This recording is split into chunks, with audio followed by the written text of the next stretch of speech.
How to enable call recording in iOS 18.1. So if you're using the iOS 18.1 or 0.2 or any of the iOS 18 series that include the call recording feature on your phone, then this video is going to walk you through how you can easily enable this in step by step.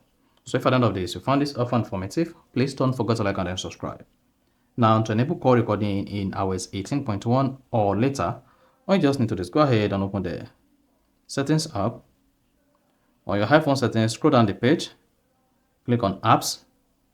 Then you want to scroll down the page gently. Keep scrolling until you get to the phone app here. Then click on that. Scroll down the page as well. Then you should see calls.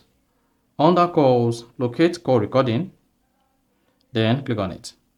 Once you click on it, you should see a feature called call recording.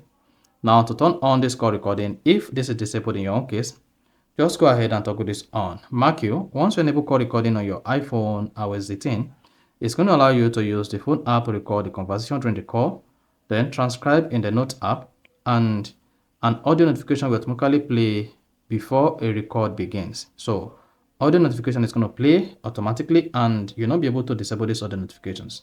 So whether you close the audio notification or not, it's going to be played to announce to the other person at the other hand that the call is about to be recorded. So with this, we are good to go. So that is basically how to enable call recording in iOS 18.1. So if you found this offer informative, please don't forget to like and then subscribe.